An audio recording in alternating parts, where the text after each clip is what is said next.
Hello there, it's been a little bit of a while. It's actually been since the Leicester 2-1 victory that I made one of these videos, and whilst I have had ample opportunity to come back, I've just been working and other commitments that I've had have meant that I found it hard to find the time to film a video, because I like to film it straight after a match so that I can, capitalise on those money views, of which I don't get any, but it's still part of the fun. Anyway, this is what I do. If you haven't seen me before, I like to react to Saints games because I am a Southampton fan. Is there anything Southampton in the back? Yeah, there's a FA Cup signed picture right there. I like Saints games. I like reacting to Saints games. And the best games to react to are the ones that we win. And the ones that we win in the most ridiculous of styles. So today, Saints played against Aston Villa at home. It was a very, very important game. We managed to beat them at Villa Park earlier in the season. A really good win, that one. That was a 3-1 victory. Danny Ings tearing them apart. And we needed that again today, because Villa are trying to creep up the table, and any points that we can put between us and the relegation zone and the teams battling for relegation, they're really important, because I still, and all of the Saints fans still don't feel that they're safe yet. And, well, we're not, technically. But, I mean, maybe we will be very, very soon. So, yeah, in case you missed it from the title, or the fact that... football is life, and why would you click on this video if you haven't seen the football? Saints managed to beat Aston Villa 2-0 at St Mary's today, and wow, it is nice to be able to make a video and to have watched the entire game. If you go back through my last maybe 5 videos on Saints matches, you'll see that I haven't been able to watch the majority of games because I've been at work. So I'd work on a Saturday, and I'd maybe be able to get home for the second half or half of the second half, but I'd never be able to see the majority of the game. But I recently got a new job, which is a proper job. Wow, big money stuff.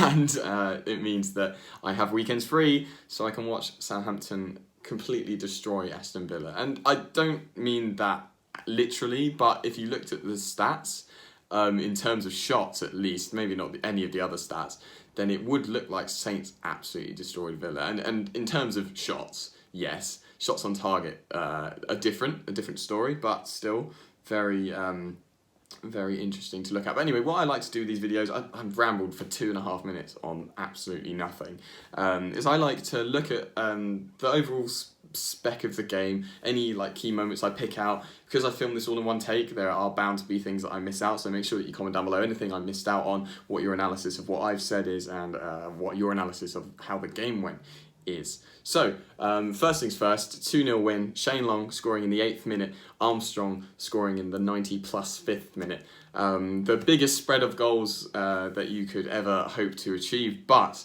it doesn't matter where they come, and it doesn't matter when they come, and it doesn't matter who they come from. But I will say this, I'm very glad that Long has scored, and I'm very glad that... Well, I'm glad that we scored too, but I'm more glad that Shea Adams came on and got an assist for the second goal. I'll come back to that, but that's just nice, because it means he is contributing even if he isn't scoring.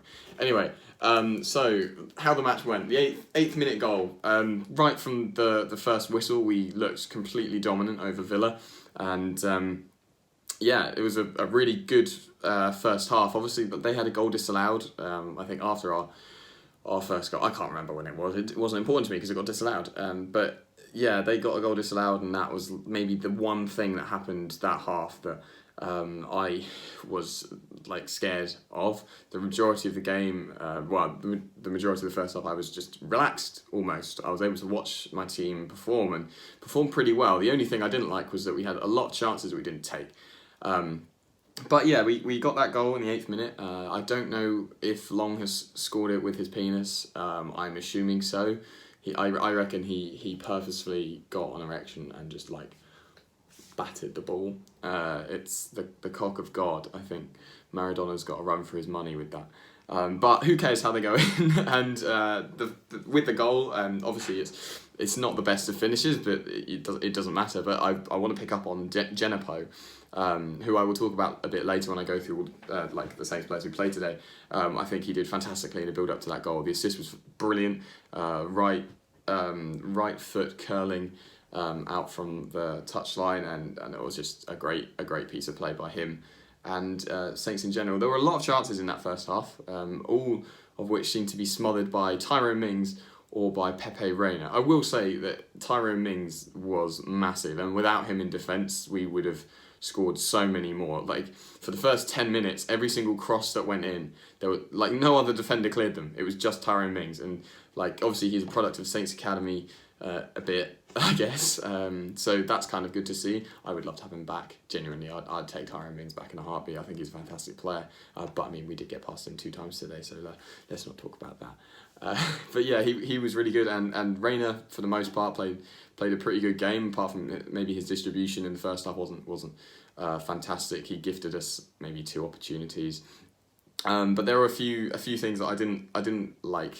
We wasted chances. I think we went in at half time having had 20 shots. I'm assuming only 4 of them or 5 of them were on target. But like, that's a lot of shots, and that shows we had a lot of chances, even if they're half chances. I forgot we hit the post with Smallbone. That's something. There you go. See, one take videos don't work very well because you just forget things that happened. Like, that was close. I think Smallbone played a good game. I'll come back to that. But yeah, things like Danny Ings going through, and he could just smash it or try and get it round the keeper. But we've seen it before. He did it against someone, I can't remember, but he went for the nutmeg a couple of times during the game, and then he finally pulled it off towards the end, and I can't remember what game that was. But like, he tried it again. He tries to get the ball under the keeper, and I just feel like it doesn't work enough for him to keep trying that. And if he just put his foot through it, maybe we'd have had a better chance of scoring. But saying that, I feel like if he had scored, it would have been called off anyway, because I think it hit his arm in the build-up. So that entire piece of analysis I just did there was completely pointless. Great. Well done, Tom. Like, I can't really remember the first half. I can't really remember the second half. My memory's pretty bad. I don't have a notebook out. I'm not recording things. I just like to go with my flow and go with my really shit memory and just ramble my way through things. But second half, Villa came out, and obviously Mr. Manager Chris Wilder has is it Chris Wilder? If I'm fucking this entire video up, I'm not going to be happy.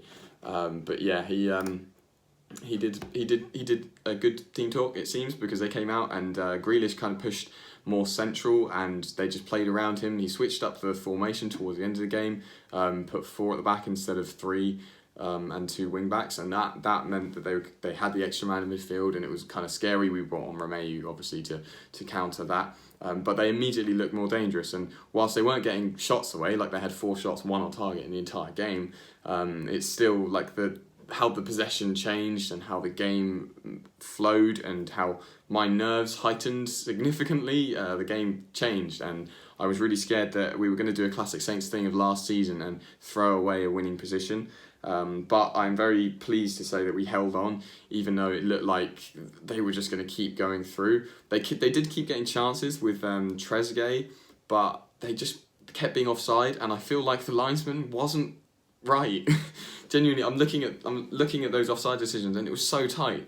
I don't think he was right in calling them offside. So I think actually we were quite lucky that their shots, the majority of them, because they don't count on the thing if they come from offside positions. So they probably had another 5 or 6 shots on target, but they all came from offsides, and I think we can count ourselves lucky that the linesman was kind of preemptive in flagging, because yeah, I think we got lucky. If one of them wasn't flagged, and I reckon, and they scored, they would pick up on it in analysis, but I don't think they're going to pick up on it. But I actually think we're quite lucky in that respect, because the linesman on our defensive line seemed to have a bit of a mare today. Anyway, what else happened in the second half? Nothing, because we scored in the 95th minute. But there were a few little chances. Højbjerg got a really, really good left-footed volley away, really clean, but Reina saved it. I can't really remember what else happened. So fast forward to right at the end of the game, I'm stood up in front of the telly, just wishing the referee to blow his whistle, and then I see that the keeper's gone up, and then I see that we clear the ball and we've got the ball, and I'm saying, ref, please don't blow the whistle. And I think Shea Adams comes on and does a fantastic job holding up the ball, And I've said this in previous videos, and I said it at the start, whilst he isn't scoring, I'm really pleased that he's playing a part, and he's come on, he's held up the ball there, and he has just fizzed it the entire length of the pitch for Armstrong, who's done brilliantly to come onto it, and been very calm and collected in his finish, because let's be honest, like it's curling towards the back post, and I was worried it was going to hit the post or go wide, but he's done really well with it. But I think Adams is the main man for that, because it was a brilliant ball. And yeah, final whistle. Who cares? My nerves are gone. I'm really happy right now, because looking at the table, you know, we're in 12th like we were before, but now we're on points. We're level on points again with Arsenal. Crystal Palace won today, and so they would have overtaken us if we hadn't won. So that's really important. Obviously, Arsenal are playing tomorrow. So, I think it might not be tomorrow, but they're playing at some point, and if they lose, then we'll be on the level, on a level playing field, which would be absolutely amazing.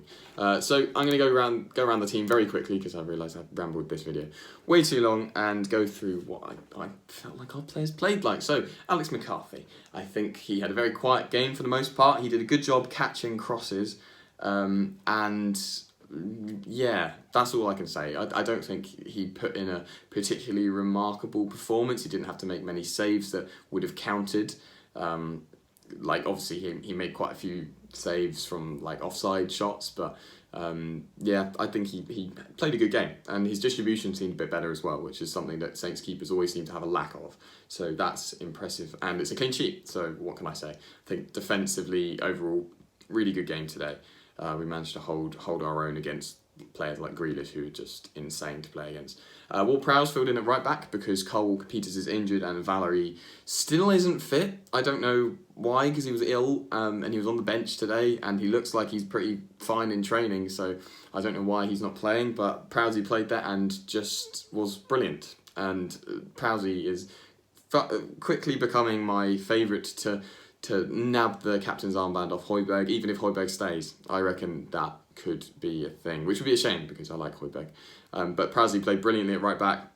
Obviously, when you're playing against Grealish, you are going to get done a few times, but he was running everywhere, and even in like the 93rd minute, he was still sprinting the length of the pitch to see a ball out and things like that, and I think he did really well.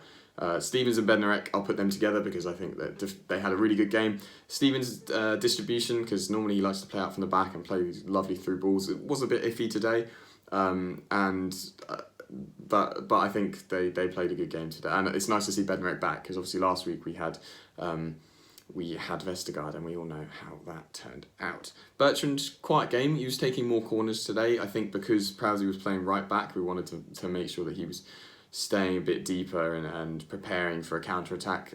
But I like Bertrand played well, as much as Bertrand does. He hasn't had a really big impact on games for a while, so I'm looking forward to him getting an assist or getting a goal again soon, because that would be nice. Armstrong got the goal at the end. It's lovely to see him back, because obviously we were worried he got injured against Spurs in the Cup. I was there for that game, and it really didn't look like anything serious.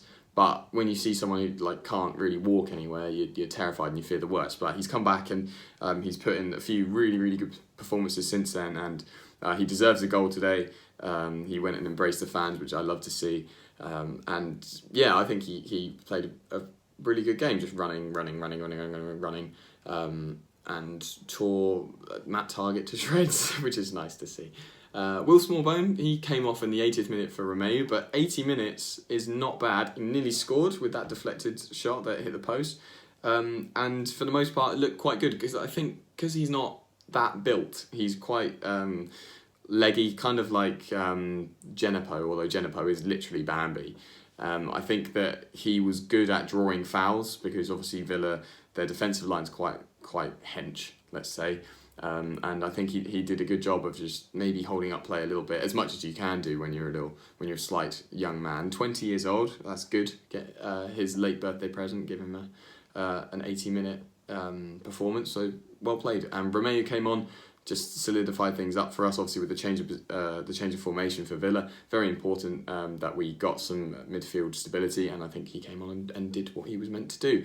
Højbjerg, played much better than I seem to remember him playing in the last few games. He had that chance in the second half, that volley. I'd have loved to have seen him just put that top bins, but I mean we kept a clean sheet. So really, centre midfield and defence, they were all fantastic. But yeah, I think Højbjerg played a bit better than he has done recently, and that's good to see because he is our captain, and we want to see him doing well. Djenepo was, in my opinion, at least in the first half, the best player on the pitch. Obviously, you got people like Grealish and Shane Long put in a really, really good game. But I think that Djenepo looked the most dangerous player. He was taking people on, drawing in fouls. Just a bit of a pain in the arse. He got an elbow in the head earlier on, which is a bit of a shame. And I feel like that might have slowed down his game.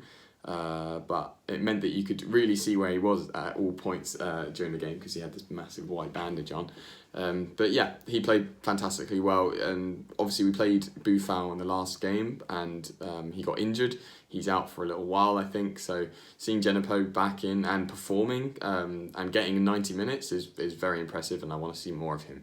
Long went off on 73rd minute like Ings did, and scored a goal and just ran his socks off, jumping everywhere, being Shane Long, and that's all you need to say. Ings, quiet game, but he's going to have quiet games. Today was kind of hard because Villa have a good defence, and we managed to break them down, but it wasn't for like want of trying. We only got 2 goals, and we had 28 shots, I think. 28 shots, 9 on target. So, and the majority of them didn't come to Ingsy, but that's just how it is sometimes. And Adams and Obafemi came on. Obafemi didn't really get into the game much, but he was looking fast, and something I like about Obafemi, it's happened a few times now in games where he gets brought down, but he wants to get back up and carry on the phase of play if he's got the ball. And there was one point where we had a really good chance to break. Armstrong was on the right hand side. He got fouled. He got back up, passed it to Højbjerg, and Højbjerg didn't even look right. He looked left for Djenepo, and if we'd managed to get that in, we might have scored earlier on. That was in the 80th minute, I think. So chances like that, I like that about Obafemi. I'd like to see him play a bit more, obviously, but when you've got Long and Ings, you kind of have to pick them as favourites. Adams came on for Long, and like I say, I'm really proud that he managed to get that assist. He came on and looked to be slowing the game down, drawing fouls, and he looked like a very intelligent player, and he got a few half snapshots away that weren't anything remarkable, but in terms of his actual physical play, holding up the ball in the corner flag, and just being strong and backing into players to keep the ball, I think he played well when he came on, and I just need him to score. Just be nice. Anyway, I've rambled for way too long. This is like an 18.5-minute video by the time I finish. Let me know what you guys thought of the game in the comments down below. If you are a Saints fan or if you are a Villa fan, I don't care. Just tell me what you think. What do you think about my opinions? Leave a like if you agree with me. Don't dislike if you disagree with me. Just provide me with some of your insight. Because obviously this is a ramble. I've probably said things that I didn't mean to say, as long as they're not offensive to anyone, which I doubt I've done. Anyway, yeah, I'll see you guys next time where Saints are playing someone. I can't remember who we're playing next weekend. Oh, it's a big game against West Ham at West Ham, so that's going to be important. So next Saturday, I'll see you then. Until then, I hope you have a wonderful weekend. Like I say, like, comment, subscribe if you want to see more of these, and I will talk to you very soon. Till then, take care and